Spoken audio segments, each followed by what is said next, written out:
The large crystal rooms of the Galactic Council station buzzed with worry as Ambassador Marcus Rivera sat still at the human table. Around the big round theater, people from 47 different alien species watched with growing fear as the final trade talks reached their end. Chancellor Vorthak was a tall, lizard-like leader of the hegemony. He hit his scaly fist hard against the speaking stand. "The rules cannot be changed, humans. Your farming worlds will give us grain at the prices we set, or we will punish you with trade blocks." Marcus stayed quiet. His old weathered face showed no feelings. Next to him, trade expert Elena Cross looked through her computer tablets one more time. Security Chief David Stone sat with his arms crossed. Even wearing normal clothes, everyone could tell he was a soldier. The Alterian speaker was a creature with thin, see-through wings that moved with anger. She leaned forward. "Surely the humans know how important it is to keep the galaxy stable. If you say no, it will hurt the entire supply system." For many months, the talks had gotten worse and worse. The Council wanted humanity to give food at prices that would barely pay for making it. At the same time, they stopped humans from growing into new space areas. The other alien species had become comfortable thinking that humans would always give in, like they had done before. Marcus finally stood up. When he moved, everyone in the room looked at him. "Council members," he started. His voice was calm, but everyone could hear him clearly in the huge space. "Humanity has listened to what you want. We have thought about your demands." He stopped talking and let the silence grow until even the quiet, humming sounds of the station seemed loud. "Our answer is no." The room exploded with shocked whispers and gasps. Vorthak's eyes became thin slits. "You cannot just refuse what the Council wants." "We are not refusing anything," Elena said as she stood up next to Marcus. "We are using our right as a free people to leave talks that only help you and hurt us." The Nexari ambassador had a blue scaly head that rose up with alarm. He spoke quickly. "Maybe we can look at the farming amounts again." "No," David interrupted as he stood up too. "We are done talking." Marcus picked up his papers very carefully. "Starting right now, humanity is leaving all trade talks. We will finish the contracts we already signed until they end, but we will not sign new deals the way things are now." The quiet that came next was frightening. In 300 years of galaxy politics, no member species had ever just walked away from council talks. "You're making a big mistake," Vorthak warned, but his voice sounded uncertain. Marcus stopped at the room's exit and turned back one last time. "Maybe, but it is our mistake to make." As the human group disappeared through the airlock door, chaos started behind them. Emergency meetings were called right away. Emergency rules were put into action. For the first time in galaxy history, the Council faced something they had never seen before. A member species that simply refused to follow their rules. What they did not know was that this was only the start. The Council had always been in charge by making other species need them. They controlled the biggest trade routes. They decided who could settle in which star systems. They set the prices for important goods like food and fuel. For hundreds of years, this system had worked because no one had any other choice. But humans were different from other species in ways the Council had never understood. When other aliens faced unfair treatment, they complained but eventually accepted it. When humans faced unfair treatment, they found ways around it. In the weeks before the big meeting, human ships had been quietly mapping new trade routes through independent systems. Human farmers had been making deals directly with smaller alien groups who needed food. Human engineers had been sharing technology with species the Council ignored. The Council thought they were negotiating with desperate humans who had no other options. Instead, they were trying to bully a species that had already built alternatives. Elena Cross had spent months preparing for this moment. She knew exactly how much food the Council worlds really needed. She knew which alien species were unhappy with Council rule. Most importantly, she knew that humans could survive without the Council much better than the Council could survive without humans. They never counted our real value, she had told Marcus during their private planning meetings. They see us as useful servants, not as partners. When servants leave, masters panic. David Stone had prepared for this day too. His job was to make sure that walking away from the Council would not leave humanity defenseless. For months, human military advisors had been training defense forces for independent worlds. Human weapons technology had been shared with species who could not afford Council protection. "We are not abandoning our friends," he had explained to his staff. We are building a network that does not depend on council approval. As the human delegation left the council station, their ship sent out coded messages to human colonies across the galaxy. The plan they had worked on for months was now starting. Trade ships changed their routes to avoid council space. Defense fleets moved to protect human worlds and their new alien partners. Most importantly, communication networks that did not go through council systems came online. The Galactic Council had ruled by making sure all important decisions went through them. Now they were about to learn what happened when someone simply chose not to participate. On human worlds, the reaction was not panic, but relief. Farmers who had been forced to sell grain at prices that barely paid their costs could now sell to whoever paid fairly. Miners who had been restricted to small areas could now explore new asteroid fields. Traders who had been limited to council-approved routes could now visit systems that offered better deals. Finally, said Captain Lisa Park as her merchant ship left council space for the last time, we can do business with people who actually want to work with us instead of just use us. But the most important change was not economic. It was psychological. For the first time in human history as a galactic species, they were truly free to make their own choices. No more begging for permission to settle new worlds. No more accepting unfair prices because they had no other option. No more pretending that insults were compliments just to keep the peace. The council members who remained in the crystal chambers after the humans left were about to discover something terrifying. They had built their power on the assumption that no one could survive without them. They were about to learn how wrong they were. In the hours after the human delegation departed, emergency messages flooded the council communication systems. Food importers were demanding to know if grain shipments would continue. Military commanders were asking if human logistics support would still be available. Trade companies were panicking about broken supply chains. For 3 centuries, the Galactic Council had been the center of galactic civilization. Now, for the first time, they faced the possibility that the galaxy might just continue without them. The humans had not declared war. They had not issued threats. They had not demanded anything. They had simply walked away, and somehow that was the most terrifying thing any council member had ever experienced. 3 weeks after the humans walked away, the Galactic Council station buzzed with desperate activity. Emergency meeting after emergency meeting had created nothing but confusion and growing panic among the member species. Director Kaylin Thorne walked through the halls of the human embassy section, now eerily quiet except for basic staff. The diplomatic rooms that once hosted fancy parties and late-night negotiation meetings sat empty. Their silence was more scary than any threat. "Still no answer to our messages," reported Communications Officer Lisa Park, looking at her screens with practiced skill. "The Council has sent 47 different diplomatic requests in the past week alone." Thorne nodded grimly. "And our orders stay the same?" "Very clear from Earth Command," confirmed Military Liaison Colonel James Reed. "Say we got their message, file it properly, do nothing." The plan was simple in its boldness.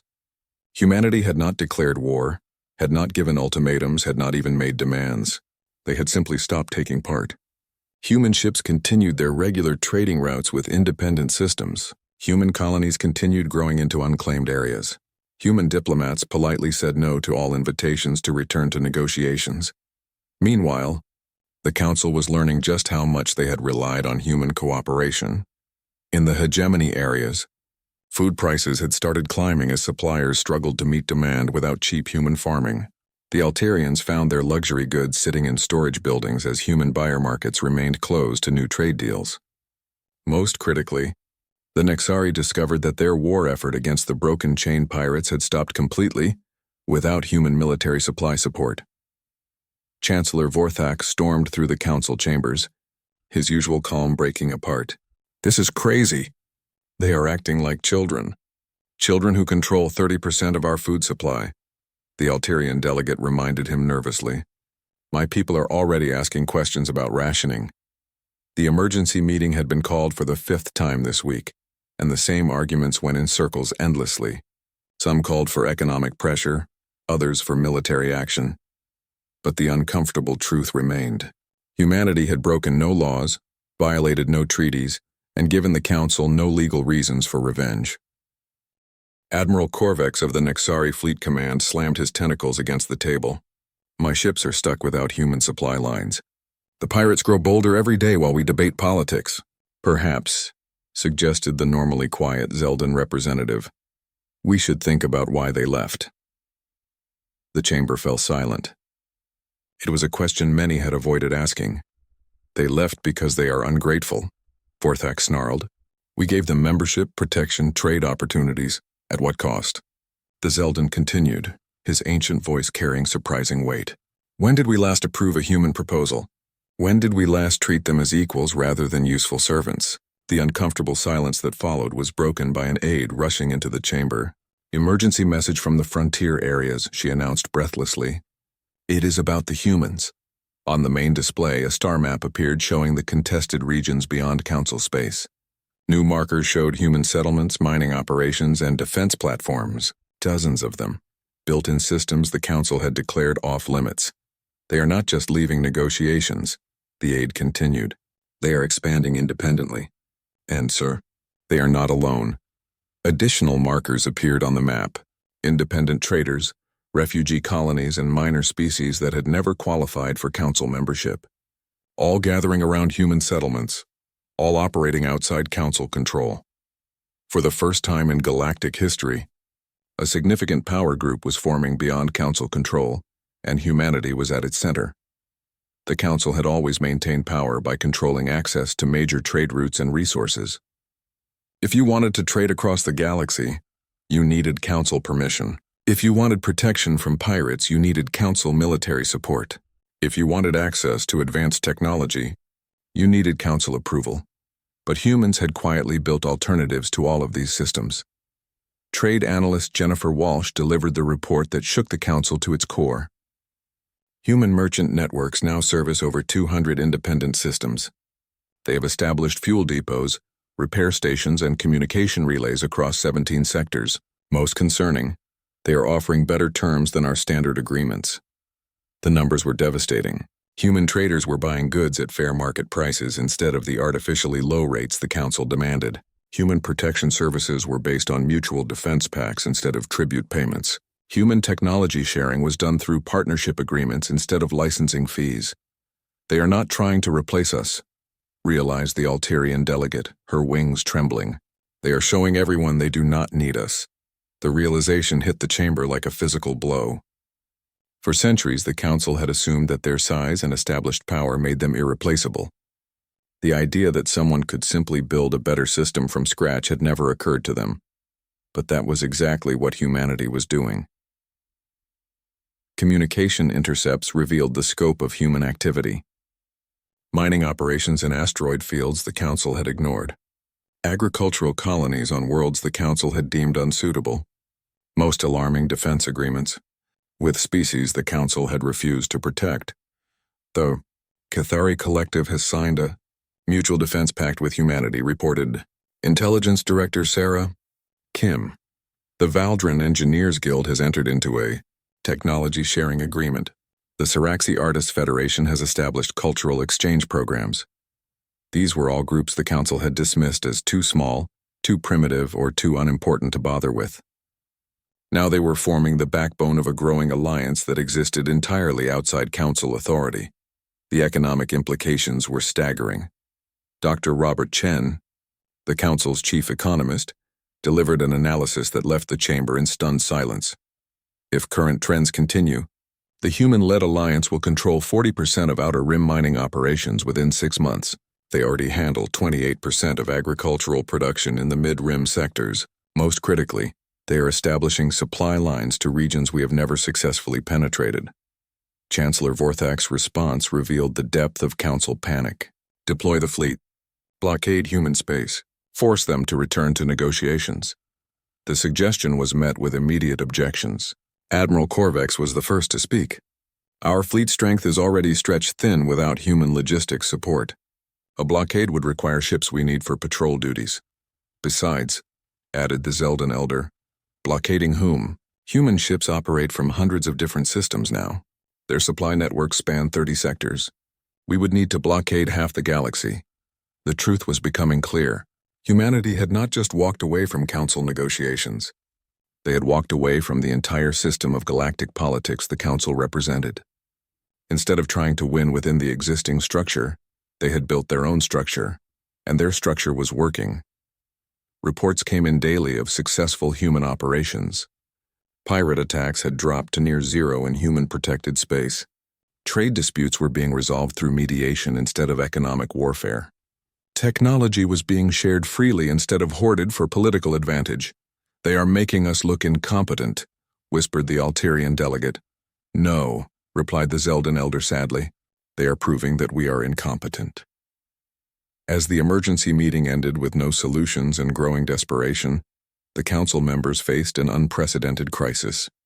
For the first time in galactic history, their authority was being challenged not by rebellion or war, but by irrelevance. Humanity had built something better, and the galaxy was taking notice. Captain Rachel Torres stood on the observation deck of the merchant ship New Horizon, watching as another convoy of independent ships approached the human trade station. In the 6 weeks since humanity left council negotiations, this scene had become common across human space. Another group of Cathari refugees, reported her first officer, Commander Alex Mitchell, looking at his tablet. That makes 37 ships this week. The Cathari had been denied council membership 3 times because of their primitive technology and unsuitable political structure. Now they were finding welcome at human ports. Their unique mineral extraction techniques proved valuable to species willing to look beyond council prejudices. Dr. Morgan Hayes was the station's alien biologist. She joined them at the window. "The Cathari are not the only ones. We have Valdrin engineers, Cyraxi artists, and at least 6 species I have never even heard of before, all looking for alternatives to council trade." What the council was slowly realizing was that their rigid hierarchy had left entire sectors of the galaxy underserved. Minor species, independent colonies, and refugee populations had been forced to accept whatever scraps the major powers offered them. Now humanity was offering something different. Partnership based on mutual benefit rather than political status. Trade Administrator Kate Sullivan reviewed the morning reports with growing amazement. "Our independent trade volume has increased by 400% since the withdrawal. The Broken Chain pirates are actually asking for protection agreements, and 3 more minor species have requested formal alliance discussions." Meanwhile, back on the council station, the panic was reaching critical levels. The Nexari had lost 2 more sectors to pirate raids without human supply support. Alterian luxury markets had collapsed as human consumers remained locked out. Most critically, food prices across council space had increased 30% and were climbing daily. Emergency Counselor Vera Kozlow called the session to order with barely hidden desperation. "We need solutions, not more debate. The hegemony is threatening to break ranks and negotiate separately with the humans." "Let them," snapped Admiral Corvex. "My fleet requires human supply lines, or we abandon the frontier entirely." The Zeldin elder spoke quietly, but his words carried across the chamber. "We created this situation by treating humanity as junior partners rather than equals. Now they are demonstrating what independence looks like." Chancellor Vorthak's response was cut short by another emergency alert. On the main display, intelligence reports showed the formation of the Independent Systems Alliance. It was a loose confederation of species that had united around human trade networks and defensive agreements. The alliance controlled no major worlds, commanded no vast fleets, and held no ancient claims to power. But it represented something the Council had never faced before, a viable alternative to their authority. Trade analyst Nora Blake delivered the report that changed everything. The Independent Systems Alliance now controls 43% of rare mineral extraction in the outer sectors, 28% of agricultural production in the mid-rim, and 67% of the shipping routes to the frontier territories. The numbers hit the Council like a physical blow. Humanity had not just withdrawn from negotiations. They had built their own system, and it was working. "They are not trying to compete with us," realized the Alterian delegate, her wings flickering with sudden understanding. "They are proving we are irrelevant." For species that had ruled the galaxy for millennia, it was an unthinkable possibility. Yet the evidence was mounting daily. Trade flowed, disputes were resolved, and progress continued, all without council oversight or approval. The humans had done the impossible. They had walked away from power and created something better in the process, but the council still did not understand how deep the changes went. Human success was not just about better trade deals or more efficient systems. It was about a completely different philosophy of how civilizations should interact. Captain Diana Foster commanded a human patrol ship in the Outer Rim territories. Her daily reports painted a picture of transformation that the Council could barely comprehend. Sector 7 is completely stable now, she reported to Alliance Command. The local species have formed a mutual defense cooperative. No pirate attacks in 3 weeks. Trade volume up 200%. The key was that humans did not try to control their new partners. Instead of demanding tribute or obedience, they offered genuine cooperation. Instead of imposing human laws on alien worlds, they helped different species find common ground. Dr. Carl Weber was the Alliance's chief anthropologist. He had spent his career studying how different species could work together. The Council model assumes that peace requires hierarchy, he explained to a gathering of Alliance representatives.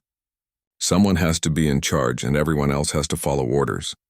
But humans have proven that cooperation works better than control. The evidence supported his theory. In Alliance space, conflicts were resolved through mediation rather than force. Resources were shared based on need rather than political power. Technology flowed freely between species instead of being hoarded by the strongest. Most importantly, every member of the Alliance had a voice in decisions that affected them. There were no permanent rulers, no unequal treaties, no second-class citizens. The Cathari delegate, speaking through a translation device, expressed what many Alliance members felt. For the first time, we are partners instead of subjects. We give what we can and receive what we need. This is how civilized beings should treat each other. But the Alliance was not just an idealistic experiment. It was becoming a real economic and military power. Human engineering expertise combined with Cathari mining techniques had revolutionized resource extraction. Valdran defensive technology merged with human tactical doctrine had created highly effective patrol fleets. Syraxi cultural programs had solved disputes that had lasted for generations. Intelligence Officer Ryan Cooper brought news that showed how far the transformation had gone. Council loyalist forces attempted to raid a Valdran mining operation yesterday. They were repelled by a joint human Cathari-Syraxi patrol squadron. No casualties on our side. The Council ships retreated without achieving their objectives. The incident revealed something crucial. The Alliance was not just economically successful. It was militarily capable, not through massive fleets or advanced weapons, but through cooperation and mutual support. Every merchant ship in Alliance space carried defensive weapons and trained crews. Every mining station had early warning systems and evacuation procedures. Every colony world had agreements for rapid military assistance from its neighbors. The Council had always maintained control through superior firepower, concentrated in massive fleets. The Alliance had created distributed defense networks where every participant contributed to collective security. Ambassador Patricia long received the latest diplomatic overture from the Council with polite disinterest. They are offering trade concessions now, she told the weekly briefing. Better terms on agricultural exports, reduced restrictions on colonial expansion, even representation on some Council committees. Still treating us like subordinates asking for privileges, responded Defense Coordinator Mark Stevens. They do not understand that we are not interested in joining their hierarchy. We have built something better. The offers kept coming, each one more desperate than the last. The Council promised equal voting rights, guaranteed autonomy, even leadership positions in Council committees. But they could not offer the one thing the Alliance already had: true independence. They keep thinking this is about getting a better deal within their system, observed Social Coordinator Anna Kim. They cannot imagine that we simply do not want to be part of their system at all. The psychological impact on Council space was becoming severe. Citizens on Council worlds could see the prosperity and stability of Alliance territories. They began asking why their own governments could not provide the same benefits. Protests erupted on hegemony worlds as food shortages worsened. Nexari military families demanded to know why their fleets could not protect frontier colonies as effectively as Alliance patrols. Altarian artists and intellectuals openly questioned why their culture was stagnating while Alliance creativity flourished. The Council had maintained power for centuries by convincing their subjects that there was no alternative to their rule. Now humanity had created an alternative that was clearly superior in every measurable way. The galaxy was watching, and the galaxy was learning. Ambassador Elena Vasquez stood in the newly built diplomatic center of Haven Station, humanity's growing hub in the outer sectors. Through the massive window, she could see ships from 17 different species conducting peaceful trade, while construction crews worked around the clock to expand the facility. The Council has sent another delegation, reported Intelligence Officer Ryan Cooper, reviewing the latest communications. This time they are offering to reconsider certain aspects of the original negotiations. Elena barely looked up from her own reports. Standard response. We appreciate their interest, but we are not currently pursuing Council trade agreements. The transformation had been remarkable. In just 2 months since humanity's withdrawal, the Independent Systems Alliance had grown from a handful of minor species to a thriving network of 57 different civilizations. What had started as a simple refusal to accept unfair terms had evolved into something unprecedented in galactic history. A successful alternative to Council authority, Dr. Samuel Chen was the Alliance's chief economist. He joined the morning briefing with data that would have seemed impossible weeks earlier. Our internal trade volume now exceeds the Council's outer rim commerce by 12%. The refugee integration programs have added 43,000 skilled workers to our labor force, and the Cathari mining techniques have increased mineral extraction efficiency by 60%. But the real success was not measured in statistics. Captain Maria Santos had recently arrived from a patrol mission. She brought news that illustrated the deeper change. The pirate raids have stopped in sectors 7 through 12. Turns out, when you give the locals a stake in protecting trade routes instead of just extracting tribute, they tend to solve their own security problems. Meanwhile, the situation in Council space continued to deteriorate. Food shortages had triggered protests on 17 worlds. The Nixari military campaign had collapsed entirely, allowing pirate factions to claim whole systems. Most significantly, 3 Council member species had quietly opened diplomatic channels with the Alliance, exploring alternative trade arrangements. The emergency session called by Chancellor Vorthak carried an air of desperation that no one bothered to hide anymore. We are facing the dissolution of galactic order itself, he declared, his usual bombast replaced by barely controlled fear. Perhaps that is not entirely a bad thing, suggested Councillor Drack of the Hydran Collective, speaking for the first time in months. Order built on exploitation is not truly stable. The admission sent shockwaves through the chamber. If the Hydrans, one of the Council's founding members, were questioning the system, then the foundations of galactic civilization were truly shifting. Admiral Korvax delivered the military assessment with brutal honesty. Without human logistic support, we have lost operational capability in 30% of our patrol sectors. The Alliance is not expanding through conquest. They are expanding because systems are requesting protection. We are not losing a war. We are losing relevance. The Alterian delegates' wings drooped with exhaustion. My people are asking why we need Council membership if it means higher prices, reduced security, and limited opportunities. I do not have good answers anymore. Economic advisor Tara Jennings presented the analysis that no one wanted to hear.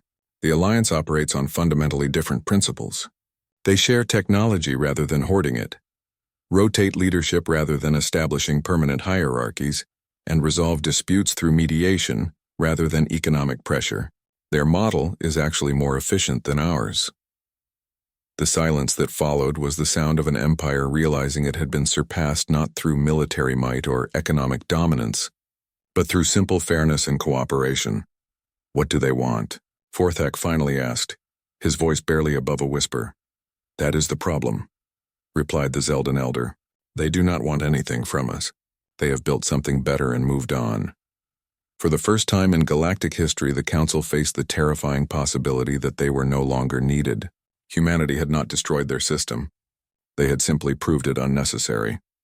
The real panic was just beginning. Reports from across Council space painted a picture of systematic failure. Without human agricultural support, food prices had reached crisis levels on dozens of worlds. Without human logistics networks, military operations had ground to a halt in frontier sectors. Without human mediation services, trade disputes were escalating into economic wars. But the most damaging reports came from Council intelligence services. Agent after agent reported the same disturbing trend. Council citizens were defecting to Alliance territory at an unprecedented rate. 50,000 beings crossed into Alliance space last week alone, reported Security Director James Park. Scientists, engineers, farmers, traders, even military personnel. They are not refugees fleeing war. They are immigrants seeking better opportunities. The brain drain was becoming a hemorrhage. The best and brightest members of Council Society were abandoning their homeworlds for Alliance territories that offered them genuine freedom and opportunity. Dr. Lisa Wong had been the hegemony's chief agricultural scientist for 20 years before she defected to the Alliance. Her departure statement was broadcast across dozens of worlds. I spent my career developing improved crop yields that increased hegemony profits while farmers struggled to survive. In Alliance space, my work helps feed people instead of enriching politicians. The choice was easy. Her story was repeated thousands of times across Council space. Skilled professionals who had spent their lives serving corrupt systems were discovering that they could use their talents to help people instead of exploiting them. The Alliance welcomed these defectors with open arms, but not because they needed their skills. The Alliance had already proven that cooperation was more valuable than individual expertise. They welcomed the refugees because it was the right thing to do. Commander Sarah Mitchell had defected from the Nexari fleet after watching her patrol squadron fail to protect a colony from pirate raids due to inadequate supplies. In the Nexari military, we were told that sacrifice was necessary for the greater good, she explained to Alliance recruiters. But the only people sacrificing were the colonies we were supposed to protect while the admirals lived in luxury. In the Alliance, she found a different model of service. Instead of rigid hierarchies where orders flowed down from distant commanders, Alliance defense forces operated as cooperative networks where local knowledge and initiative were valued above blind obedience. The psychological impact of these defections on Council morale was devastating. Every departure was a public declaration that the Alliance offered something better than what the Council could provide. Every refugee was living proof that alternatives existed. President Martinez of the Alliance received daily reports of Council attempts to stem the tide of defections. Travel restrictions had been imposed, propaganda campaigns launched, even military patrols established to prevent citizens from leaving. They are turning their own territory into a prison, she observed during a cabinet meeting. That tells you everything you need to know about which system people prefer when given a real choice. But the Alliance faced challenges too. The rapid growth was straining resources and administrative systems, integrating dozens of different species with incompatible technologies and cultures, required constant innovation and compromise. We are growing faster than we can absorb, warned Social Coordinator Anna Kim. Some colonies are experiencing resource shortages, and there have been cultural conflicts between different refugee groups. The difference was in how these problems were addressed. Instead of imposing solutions from above, the Alliance worked with local communities to find answers that worked for everyone involved. Instead of using force to maintain order, they used mediation and compromise to resolve conflicts. The results spoke for themselves. While Council space struggled with rebellion and collapse, Alliance territory remained stable and prosperous despite its rapid expansion. The contrast was becoming impossible to ignore. The galaxy was witnessing a real-time comparison between two fundamentally different approaches to governance. On one side, the Council's model of hierarchy, control, and exploitation. On the other, the Alliance's model of cooperation, freedom, and mutual benefit. The verdict was becoming clear to everyone except the Council leadership themselves. 6 months after humanity walked away from negotiations, Council Station felt like a monument to a dying era. Half the diplomatic suite stood empty, emergency sessions had become routine, and the grand chambers that once hosted galaxy-spanning negotiations now echoed with the desperate voices of a fading authority. President Sarah Martinez stood before the Alliance Council on Haven Station, addressing representatives from 83 independent systems that had joined the growing confederation. The contrast with the old council chambers was striking. No massive hierarchical tiers, no ceremonial thrones, just a circular arrangement where every voice carried equal weight. Today marks the official formation of the Galactic Federation of Independent Systems, she announced to a chamber filled with species that had never been considered worthy of council membership. Built on principles of mutual respect, shared prosperity, and collective security. The applause that followed represented more than celebration.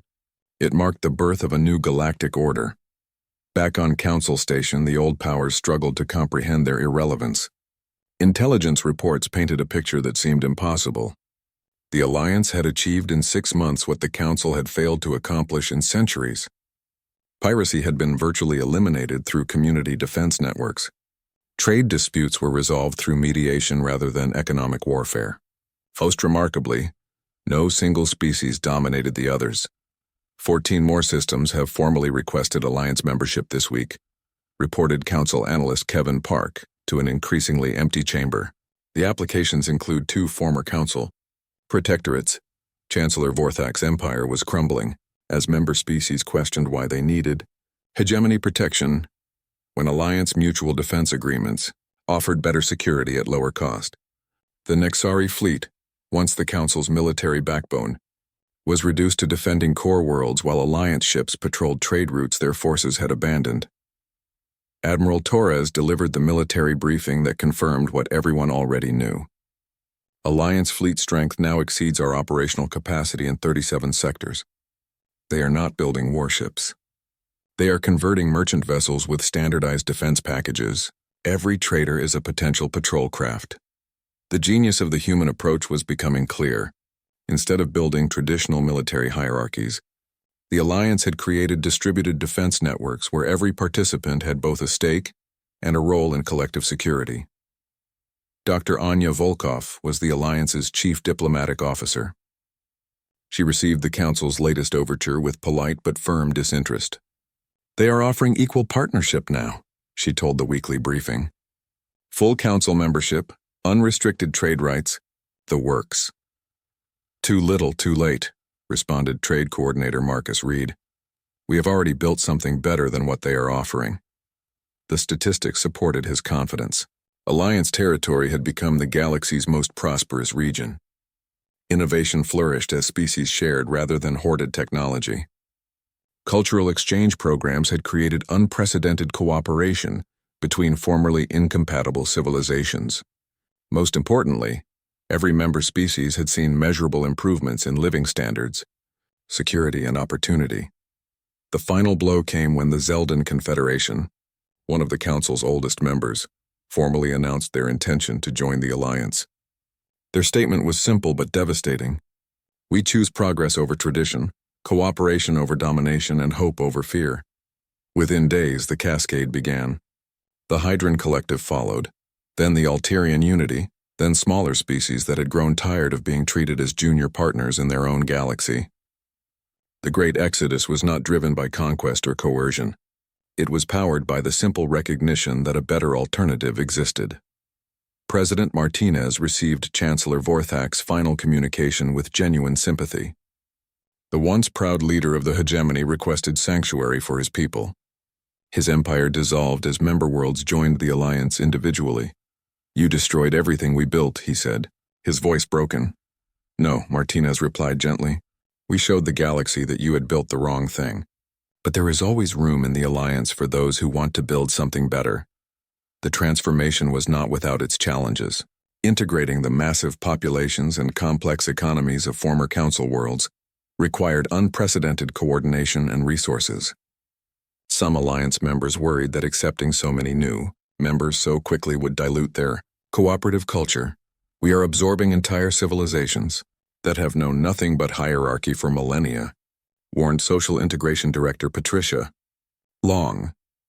Teaching them to think as partners instead of subjects will take time, but the Alliance had prepared for this moment. Instead of trying to impose their values on newcomers, they demonstrated through example. Former Council citizens who arrived expecting to be assigned roles and given orders found themselves asked what they wanted to contribute and how they wanted to participate. The culture shock was profound but positive. A hegemony trade official who had spent decades extracting tribute from weaker species found himself working with those same species as equals to establish fair trade agreements. A Nexari military commander who had enforced Council law through intimidation discovered that Alliance security was based on community consent rather than fear. I spent 40 years serving a Sisti, That taught me that strength meant domination, reflected Captain Karen Walsh, a former Nixari officer who now commanded an Alliance patrol squadron. Here I learned that real strength comes from cooperation. My ships are more effective now because every crew member has a voice in how we operate. The economic impact of the transformation was staggering. The elimination of tribute payments and extraction quotas freed up enormous resources for productive use. Technologies that had been hoarded by Council elites were shared freely throughout Alliance space, sparking innovation in every sector. Dr. Michael Porter, the Alliance's chief technology coordinator, struggled to keep track of the breakthroughs. We are seeing advances in agriculture, manufacturing, energy production, and space travel that exceed anything achieved in the previous century. When species share knowledge instead of hoarding it, progress accelerates exponentially. But perhaps the most important change was psychological. For the first time in galactic history, entire populations lived without fear of their own governments. Citizens could speak freely, travel without restriction, and pursue their own interests without worrying about political retaliation. The contrast with remaining Council territory was stark. The few systems that had not yet joined the Alliance existed in a state of constant crisis. Without the resources and stability that had once defined Council space, these worlds struggled with economic collapse, social unrest, and military vulnerabilities. Yet even in these desperate circumstances, the Alliance offered assistance. Humanitarian aid flowed to Council worlds suffering from food shortages. Medical supplies reached planets where healthcare systems had collapsed. Most importantly, Alliance representatives made it clear that membership remained open to any system that chose to join. "We are not interested in conquest or revenge," explained Diplomatic Coordinator James Kim. "Our goal is to build a galaxy where every being can live with dignity and opportunity. That includes former enemies who are ready to become partners." The final Council session was held in a chamber that felt more like a tomb than a seat of power. Only 7 species remained as active members, and even they were questioning their continued participation. Chancellor Vorthak, now representing the last remnant of his former empire, made one final speech. "We ruled the galaxy for 1,000 years. We brought order to chaos, stability to uncertainty, progress to primitive worlds. You brought tyranny disguised as order," replied the Zeldan elder, speaking for the last time as a council member before his people's formal transition to the Alliance. "The humans showed us what real progress looks like. Now we all have the chance to be part of it." As the last council station lights dimmed and its inhabitants scattered to join the new Federation, humanity had achieved something unprecedented in galactic history. They had transformed the entire structure of interstellar civilization, not through war or conquest, but by simply refusing to accept that unfairness was inevitable. The humans had walked away from negotiations, and in doing so they had walked into a better future for everyone. The galaxy would never be the same.